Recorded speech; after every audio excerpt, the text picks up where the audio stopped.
Magandang araw sa inyong lahat, mga giliw naming tagapakinig. Muli po mga kaibigan, narito po ang pagpapatuloy at ika-4 na yugto ng lihim kasaysayan na ipinadala ni Daryl dito sa ating dulang Love and Memories.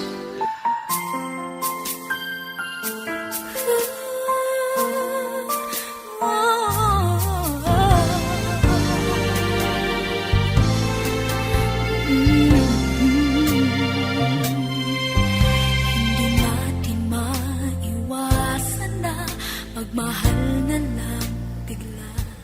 Nakilala ko si Lily sa isang beer house at nakalimutan ko si Nadia. Dinala ko siya sa motel at nagawa namin ang lahat ng aming gusto. Napaligaling niya ako ng gusto, kaya kung pwede ay ayaw ko nang lumayo sa kanya. At sinabi niya na mag-live-in na kami.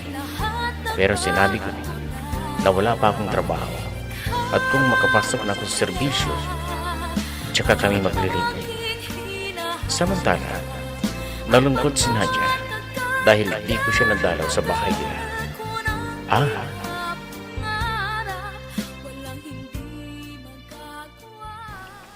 Nadia, pakiusap, buksan mo naman ang pinto.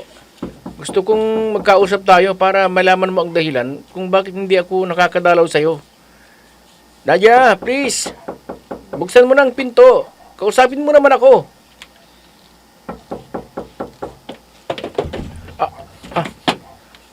Ano yun? Nadia, anong nangyayari sa'yo dyan? Nadia, kailangan ko nang buksan ng pinto.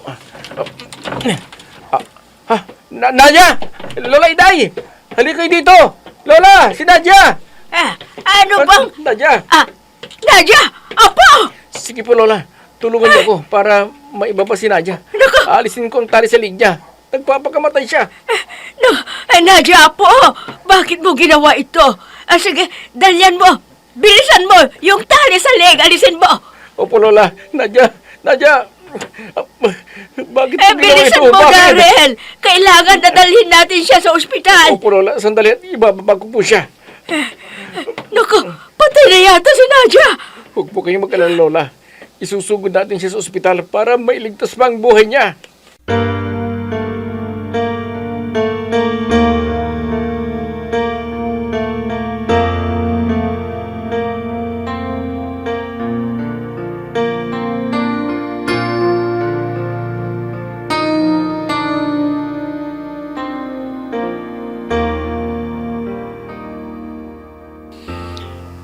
Anong sabi mo, Daryl? Nasa ospital si Nadia. Bakit ano bang nangyayari sa kanya? Wala po, Dad. Hindi lang niya siguro kinaya ang lungkot niya. O ano bang ginawa niya? Bakit siya nasa ospital ngayon? Kuwan po, Dad. Nagtangka siya na kitilin ang kanyang buhay. Mabuti na lang at dumating ako. Baka patay na siya ngayon. Ano? Bakit siya nagtanggang magpakamatay? Ano bang problema niya? Kasi po dating dahil sa busy ako sa practice namin at mga projects na ginagawa ko, hindi ko siya nadalaw ng 2 gabi sa kanila. At nakalimutan ko pa yung pangako ko na kakain kami sa labas. Yan ba? Hindi, bumalik ka doon sa ospital. Baka makausap mo siya at may paliwanag mo sa kanya ang ginawa mo. Opo, Dad. Alam ninyo, masyado siyang matampuhin eh. Hindi ko lang siya nadalaw. Naghinala na raw na may ibang babae sa buhay ko. Ano? Bakit totoo ba na may ibang babae ka sa buhay mo? Dad naman, hindi po totoo na may ibang babae sa buhay ko.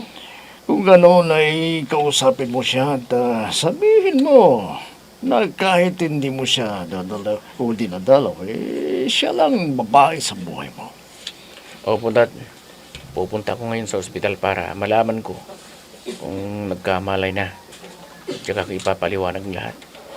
Sana maunawaan niya ako.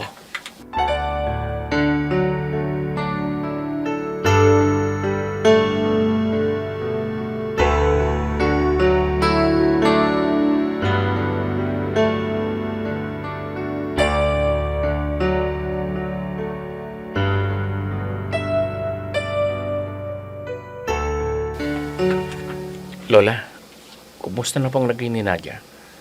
Pwede na ba siyang makausap? Oo, Daryl. Inililap siya dun sa kwarto na pagpapahingaan niya ng ilang araw. At saka, kung na siya iuwi sa bahay. Mabuti kung pwede ko na siyang makausap, Lola, para malaman niya ang totoo at hindi siya laging nagdududa sa akin. Yun na nga, Daryl eh. Pinapayuhan ko siya, pero hindi naman nakikinig. Kung ano ang nasa isip, yun ang pinagpipilitan. Ang hirap pong kausap si Nadia kasi, Lola. Kahit ano yatang sabihin ko, hindi niya ako nauunawaan. Pagpasensyahan mo na siya, Daryl. Dahil mahal na mahal ka ng apo ko. Kaya ang gusto niya ay lagi kayong magkasama at magkausap. Sana bigyan niya ako ng pagkakataon, Lola, na unawain ang ginagawa ko. Dahil malapit na pong graduation namin. Hayaan mo, Daryl. Hindi ako titigil na magsasabi sa kanya na huwag siyang maghihinala ng kung ano-ano. Dahil wala naman siyang nakikita na masamang ginagawa mo.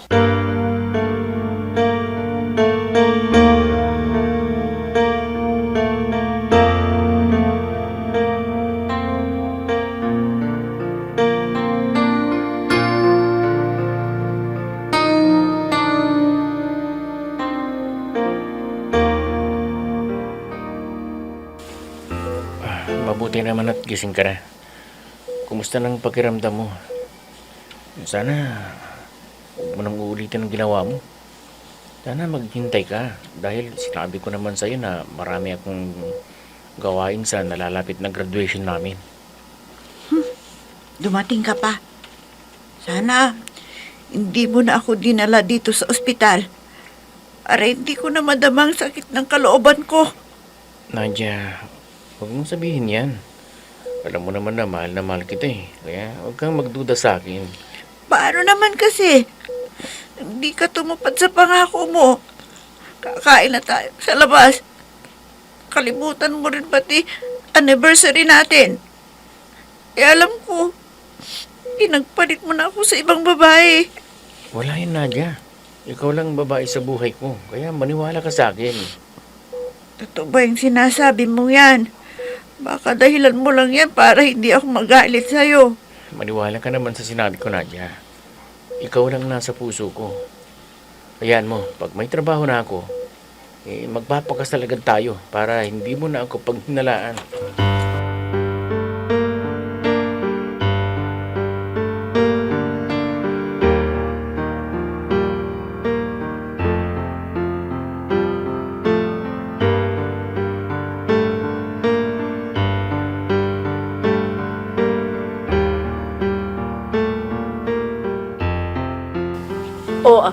Nadia po, naintindihan mo bang mabuti ang sinabi ni Daryl sa'yo? Ikaw lang ang babae niya. Mabuti sana, La, kung totoo yung sinabi niya sa akin. Madali lang ang gumawa ng dahilan eh. Ay naku, Apo, sa pagmamahalan, kailangan ang tiwala sa isa't isa. Pag nagdududa ka, malinaw na wala kang tiwala sa kanya. Hindi naman sa ganun na wala akong tiwala sa kanya, Lola. Pero hindi ko alam kung paano ipaliwanag ang nararamdaman ko. Ang mabuti pa ay magbihis ka at pupunta tayo sa simbahan. Humingi ka ng tawad sa Diyos dahil nakagawa ka ng malaking kasalanan.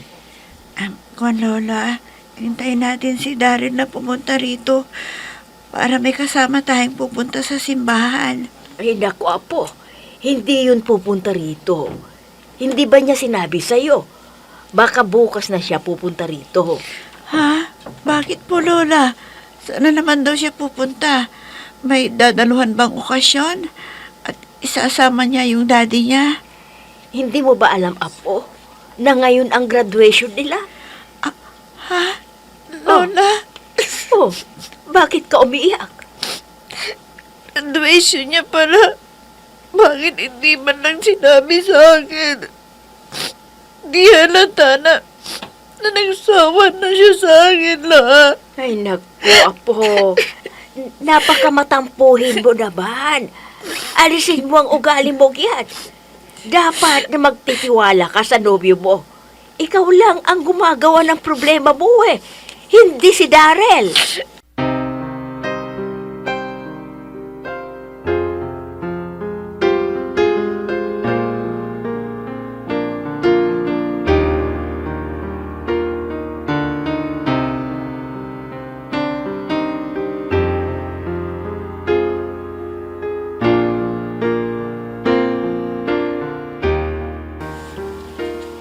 Oh, friend. Kumusta yung senior na pulis na karelasyon mo? Matagal ko nang hindi nakikita ah. Nagkita na kami nung isang araw. Tapos na kasi ang problema niya sa anak na pinag-aaral. Tapos na rin daw, kaya isipin din niya ang kanyang sariling kapakanan. Kaya pwede na kaming magkita kahit anong oras niya gusto. Ay, ganun ba? Buti pa sa'yo at may reserba. Ako, naghihintay lang kung may maligaw na customer. Hayaan mo lang, friend. At darating din ang swerte sa iyo. Bakit ako? Naghintay ako na may maakit sa akin at pwedeng makipag-live-in. Ha? Ang ibig mong sabihin ay, nagsabi na sa'yo yung matanda na maglilibin na kayo? Oo. At alam mo, sinabihan niya ako na pumunta doon sa bahay niya at titira daw ako doon sa bahay niya eh. Naku, nakakaingit ka naman, friend. Kailan kaya ako makakatagpo ng gaya ng sayo? Malapit ka na palang umalis dito sa beer house, no? Oh, syempre naman, friend. Matagal na akong naghihintay nang may mag-aahon sa akin sa ganitong ori ng trabaho natin. Ngayon, meron na. Nako, hindi ko na siya pakakawalan pa.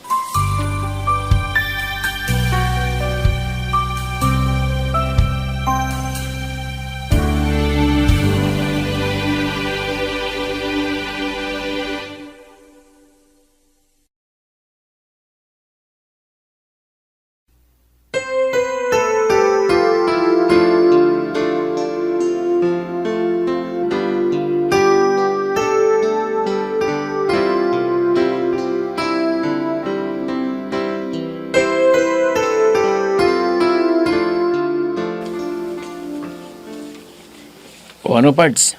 May napasukan ka na bang trabaho? Teka, nag-exam ka na ba sa board? Hindi pa nga. Wala pa kasing pinadala sa akin para pambayad sa pag-review. Kaya ito, tabay muna. Pero kung minsan nag-i-escort ako sa mga politiko, lalo na sa panahon ng eleksyon. Ganun ba? Ako naman, kahit wala pang result ng board exam, ipapasok na ako ng dad ko. O di, mabuti ka pa. Magkakaroon ka na ng trabaho. Hindi mo ng problema. Kung saan ka maghanap ng trabaho mo, hindi ka na mag-i-standby. Hindi gaya ko. Maghihintay pa ng perang papadala ng uncle ko para sa babayad ng exams. O ano, Pards? Pwede ba tayong uminom ng konti dito sa bahay ninyo? Ayaw naman. Pero wala yung inay ko rito eh. Nagbakasyon sa mga kapatid niya sa Maynila. Kaya walang magbabawal sa akin ngayon. Libre ako. Sige, bumili lang tayo ng alak at pulutan para makapag-inuman tayo. Dahil matagal na naman tayong hindi magkikita. O na, bili lang tayo.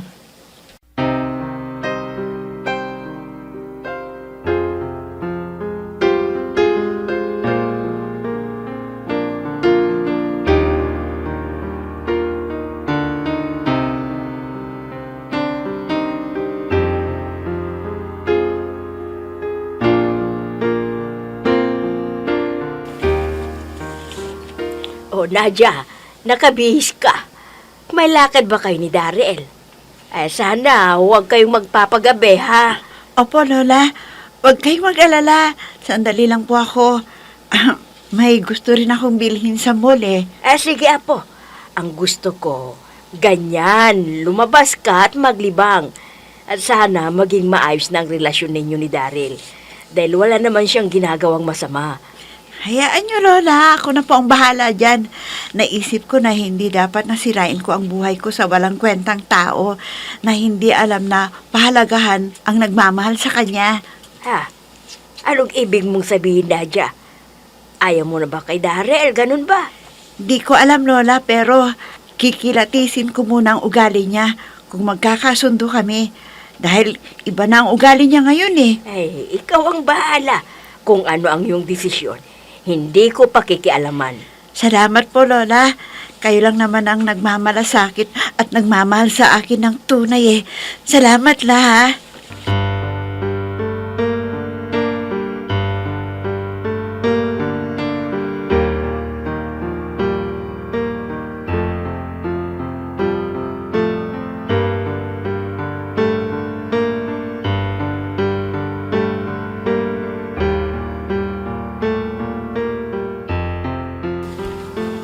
Lily, ang gusto ko sana ay huwag ka lang pumasok mamayang gabi.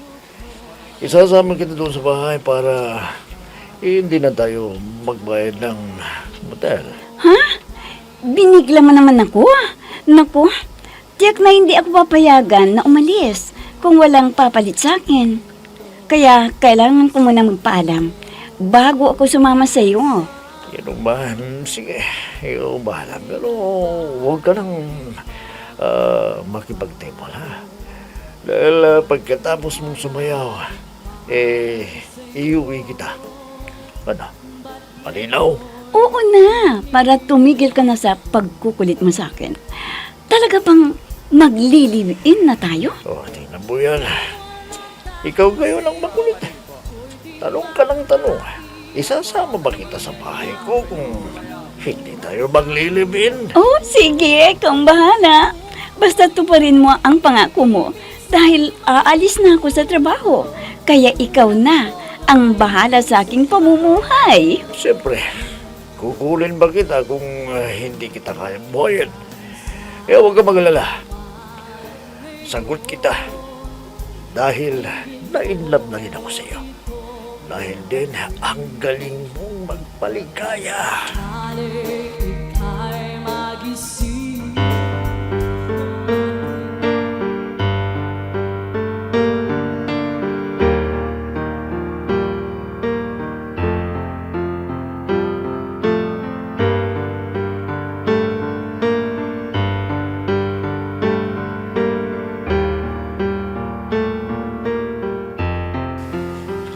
Matagal ko nang hindi nakikita si Lily. Hinahanap-hanap ko ang ginawa niya sa akin. Pag nagpupunta kami ng motel, nakakabaliw ang kanyang galit doon. Hindi ako magsasawa sa kanya. Oh, Darrell, nandito ka pala? O ano, kumusta ka na? Okay lang ako. Kaya lang, namiss na naman kita eh. Kaya pupunta ako dito sa kinaroroonan mo. Ganun ba? Teka, kumusta naman ang graduation mo? Mabuti naman. Masaya at natapos ko rin ang kurso ko. At mag-a-apply ako agad bilang polis. Sige, Darrell. Ano ngayon ang gusto mo? Magsasawa ka na naman para mawala yung pangungulila mo sa akin? At alam ko na, gigil ka na naman sa akin, no? Siyempre naman, Lily. Gusto ko yun. Talaga? Darrell. Lily. Darrell. Darrell! Nadia, ikaw?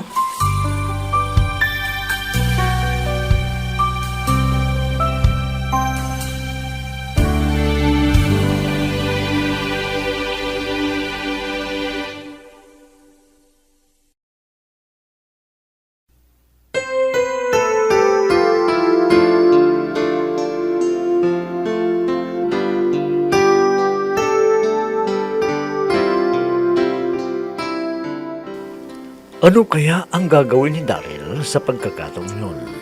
Mga kaibigan, huwag ninyong kaligtaang subaybayan ang pagpapatuloy at ikalimang yugto ng liham kasaysayan ni pinadala ni Darrell dito sa ating dula. Love and Memories. Mga nagbibigay buhay sa ating dula ay sina Mayra Abrihal Narnola, Susan Malikdem, Robert de Guzman, Yehuda Ismael, Eva Alcoriza, Jun Cabato, Ami Diaz, at si Oscar Ora. Technical supervision at musika ni Oscar Ora. Nilapatan ng tunog ni Robert de Guzman. Mula sa panulat at direksyon ni Ami Diaz. Love and Memories. Inihahandog sa inyo ng F3 Recording Studio para sa Pambansang Radyo ng Pilipinas, Bombo Radio, Philippines.